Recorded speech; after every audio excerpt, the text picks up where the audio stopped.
Printer maintenance is very important, especially if you are not using your printers on a regular basis. You can end up with a clogged print head and a whole bunch of other disastrous things. So right now what you see me doing is a print head nozzle check. And when you print it, that first picture, it didn't look right because there were some clogs in it.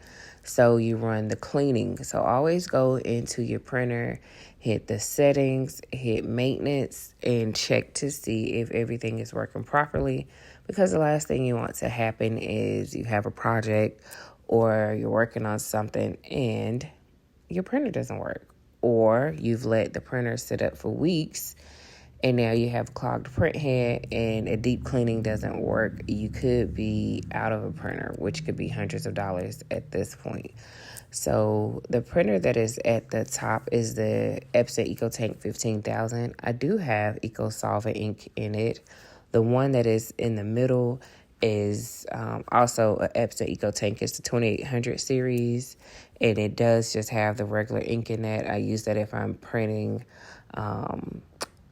just large orders of colored material. And the one that is at the bottom is just a monochrome laser printer. I could not use that baby for months and it'll just crank right on back up and work. So right now, after I do my print head and my nozzle checks, I like to go ahead and refill the ink if it is low. So it's color coordinated. You just pop open the little blue tabs and then you fill the ink up. I do not fill mine up to the very top. So I just stop at the last line that's right before the top. I don't know why. I just don't like to overfill the tanks.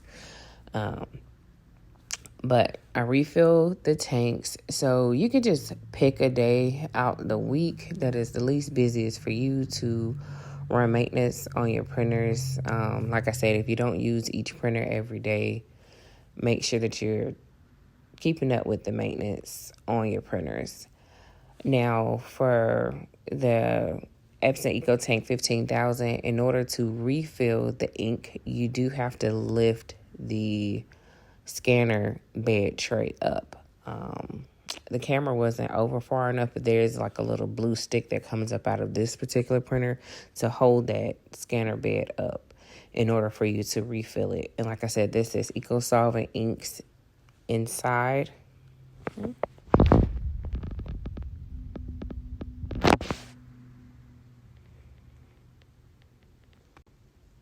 It's EcoSolvent inks inside of this particular printer.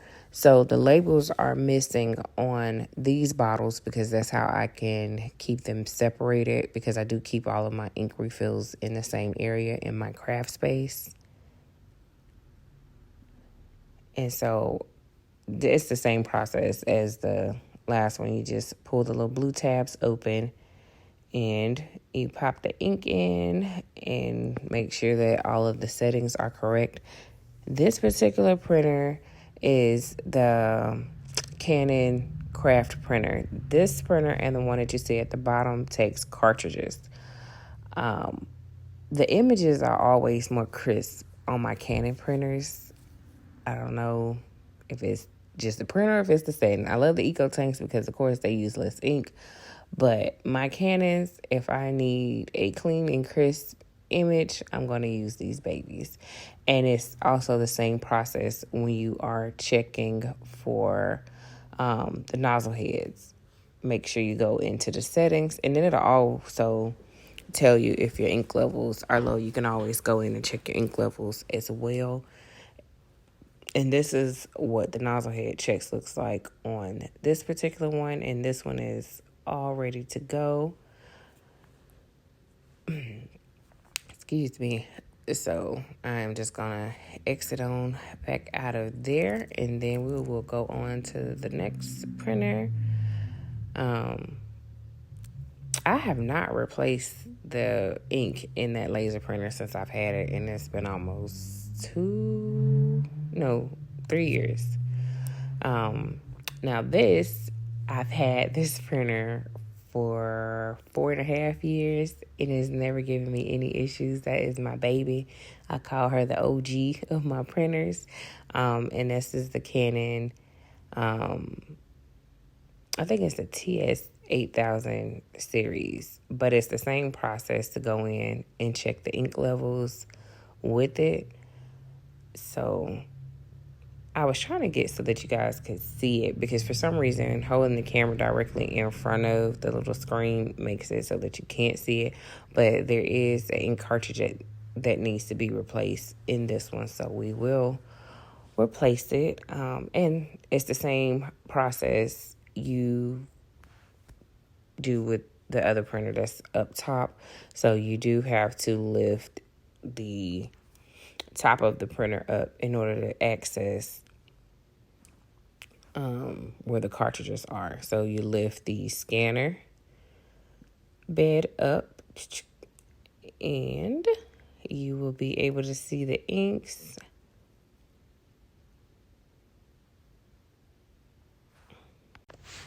And PB is the one that we'll be replacing in this one. You can recycle some of the ink cartridges. I know the Canon ones you can. I need to find out if you can recycle the sawgrass ones, because those are really big too. And we also have to do our part with trying to be less wasteful with our craft. So I try to recycle as much stuff as possible, especially like those cardboard rolls that come out of the vinyl. I always try to make sure I recycle those. Now with this ink, because this printer is no longer in warranty, sometimes I use off-brand inks in this printer because, like I said, it's out of warranty. It's 4 years old. So I do use the replacement inks that I buy off of Temu. I've posted a video on those ink cartridges, and you can get a full set of those inks from Temu for $11 versus $60. Now, of course, the craft printer that's at the top, that's the latest addition to my printers. So we use all the Canon brand inks in there or whatnot. And then once you let it back down, it'll say, that it registered the ink and you're all good to go. So make sure you are taking care of your printers, and your printers will take care of you. And I hope you guys have a crafty week.